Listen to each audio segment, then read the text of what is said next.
had the most insult from a patient today at work. This lady, I called her name, and I think I'm very good at names, if nothing else. I'm very good at pronouncing even the most difficult of names. So I called her name. She comes up and she's like, well, it will help if you learn how to speak English. You are in America now. You should learn how to speak English. All I did was call her name to get her set for her test, to get her going for her test. As we proceed on this test, I go ahead to explain the procedure that I'm about to do on her. It's a cardiac stress test. And she goes, oh, I know it all. I know the test. I know, yeah, I read about it. Okay, kept quiet. So getting ready to put on her IV, to get an IV started. She goes, you can only do your IV here if you can use a vein finder. You can only do it here. And I'm looking at this lady. All over her head, she had good veins. So she says, my veins, they freeze, they shrink, they blow up, they do all kinds of things. You cannot do the hand. And you can only do it here if you have a vein finder. She says, do you know what a vein finder is? I said, yes. She said, do you have one? I said, no. She said, why don't you have one?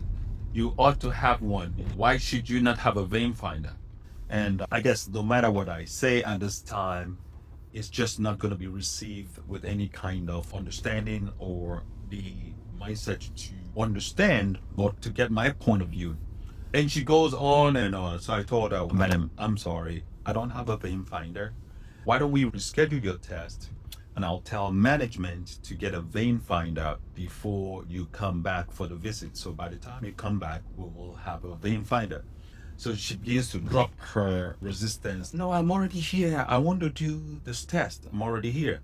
So I go to look for the vein in a different spot. She's like, no, you can only do it here if you have a vein finder. I'm like, what is going on here? So I tell her, I don't have a vein finder. So it's either you're gonna let me do it where I know how to do it. So she says, no, you have to do it here. You have to do it here. And I'm like, okay, I don't feel comfortable doing it where you want me to do it. I don't feel comfortable because I already assessed that area and it's not the best. I'm not going to get the best outcome. So I ask her, are you still working? She says, no. What is your profession? She says, I'm a hairstylist and also real estate. Like she caught guard of herself when she said, I'm a hairstylist. She felt that was not impressive enough. Then she goes, well, also real estate. At this point, I've had just about what I want to deal with this lady. Either she lets me do what I have my expertise on and know how to do. I was about to tell her, like, how would you feel if I came to your job and I run all the plays that I want, disregarded any skills you have or any knowledge about hairstyling, and I'm telling you, ordering you around, asking you to give me things that I read in the book or that I know or I found out about from something I Googled. Don't listen to your expertise of being a hairstylist. All this thought is going on in my head. But the best part of this whole thing was that I had already formed in my mind, it's just a situation, it's just an event. Definitely, I did not give this lady power over the control of my emotions. Definitely, I was totally calm, I was totally in control, and by no means did I let her affect the state of my mind.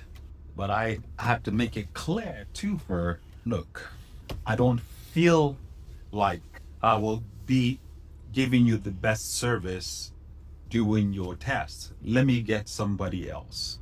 So she goes, okay. So I get somebody else. She does her thing. After some time, she gets the IV started. And she gets the IV started and totally at a place where this lady said, I'm not going to let you attempt. The IV was started some totally someplace else. And I was like, come back to re-inject the radioisotope for her test. She goes, I'm sorry. I apologize for everything. I said, okay. She says it again. I'm sorry. I apologize for the way I made you. I said, okay, apologies accepted. And I continue with the test. I inject her radioisotope, and this lady totally, it was like a 360 degrees turnaround from her behavior when I just met her. So I wanted to know what happened. How did she all of a sudden turn around completely from being very hostile, disrespectful, very judgmental, very stereotypical, abusive? I asked the nurse practitioner what happened when you started this lady's IV. What did she say, or what did you say to her?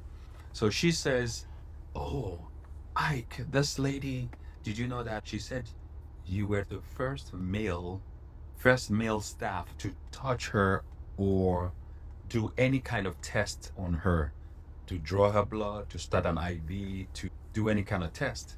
And I'm like, wow.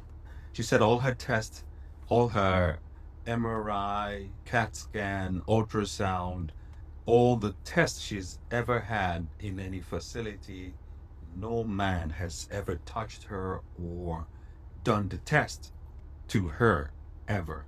That was very profound because now I could understand where her fears, frustration, or her mindset was coming from. And I could sympathize with her. I say this to say that oftentimes when things happen, when we approach people, when we talk to people, when we meet people, you don't know what they're going through, what's going on in their world. You don't know what they're dealing with, the situations they have, the ups, the downs, the problems, the challenges, the scenario. This lady again says, I apologize. I'm sorry for the way I talked to you, the way I treated you. So throughout her test, she became a totally different human being. She tells me that her sister, her younger sister, is sick and she's flying out in 2 days to see her in New Orleans. So, from the sound of her voice, it sounds like something serious. I guess all that stuff she's dealing with, all that mixed with the fact that she has never dealt with a male hospital person or staff before, something triggered her to come at me so rude, so nasty, because I've never had anybody approach me like this in the medical setting ever. Anyways, when I understood everything that was going on in her world, I actually sympathized with her. And I was so glad that I did not lash out at her, neither did I let her control my emotions with her situation. Whatever stuff she had to deal with, she was dealing with, made her a certain way, but I did not let her transfer her issues, what she was going through. I did not let her control my state of mind because of her drama. Her situationship was not what was determining my life. So practice using affirmations. Download my free affirmations on my bio. Learn how affirmations work. Practice. Put it to work. Like I said, to the person that asked me, do affirmations really work? I told them, look, the question you should be asking is, what if affirmations work? What if they work? That is the question you should be asking. Affirmations do work. Today, I met a guy that is the president of a big music group. He's the president of the publishing company. They have the likes of Bruno Mars, John Legend, Akon, and some heavy hitters. These guys, they have the catalog for Tina Turner's and some iconic musicians. I just don't want to give out the full information here. I don't want to give out the full information about this guy, but he is in the niche or in the business that I am also promoting content, Afro Groove Express. But I say that to say everything that I manifest, I speak it into existence. I manifest the situation, and these things, the people that I need to take me to the next level, they come to me. I attract them. I'm attracting them by practicing affirmations, by using the repetitions, by playing the tape when I go to sleep, hypnotizing my subconscious mind. It is working. I'm seeing all the people, the things that is working. But you see, oftentimes, because the things you're manifesting is working, life is also working, like the situation I faced with this lady that pretty much cussed me out today. She spoke to me the way nobody has ever disrespected me or put me down at my place of work like this lady. But the same day that she's doing this thing, that's the same day I meet a person that is connected to the American Idol show, that is connected to some heavy financing in the music business, in entertainment. The same day I attract the same people, the same day opposition and things to mess up my state of mind. See, if my state of mind was messed up with the same lady, how do you think I would have related to this other guy in the music business that I met? Because if had I let her make me angry, upset, sad, also I had the right to kick this lady out of the establishment and make a big scene about what transpired. I had the right to not even want to work with her. But did I use it? Did I practice that? Did I go to that? Did I revenge? So look, I can tell you how to live your life. All I can say is affirmations do work.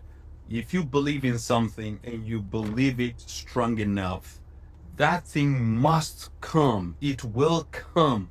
You speak the word and it does come. It does happen. Your thoughts control your feelings. Your feelings control your actions. Your actions dictate your result. This thing is so simple. So simple the way it works. The thought is an affirmation. What you're thinking is an affirmation. So you understand that even when you don't say words out, the fact that you were thinking about it means you are having conversation with yourself. So becoming aware of that conversation we are having, that is what I'm talking about. That conversation you're having in your head that is not verbalized is as strong, even stronger than the words that you were even speaking out physically. Because the inside world controls the outside world, as within, so without, as above, so below. It's the law of the universe. That's how it works. So use my affirmations, practice affirmations, be patient, go through the process. Nobody goes to the gym the first day and gets buffed up. Nobody goes to the gym and become a world-class weightlifter or body toner or anything. And definitely the first time you go to the gym, it hurts. It hurts so badly that if you don't quit, you will work through that pain, that hurt. Affirmations, why do you think is any different? If it's something you're practicing that you've never had before, it's like winning the lottery or lotto or snapping your finger. No, you can win the lottery, but it's a process. It's a process, it's a practice. You can manifest anything you want. You can manifest the lotto. You can manifest anything you want. Even if that's what you want, that's what you manifest. I am out. This is Ike Onoha. Download my free affirmations guide in the bio. We have some great challenges coming soon. Enjoy your weekend, enjoy your life, and keep affirming. Affirm, affirm, affirm.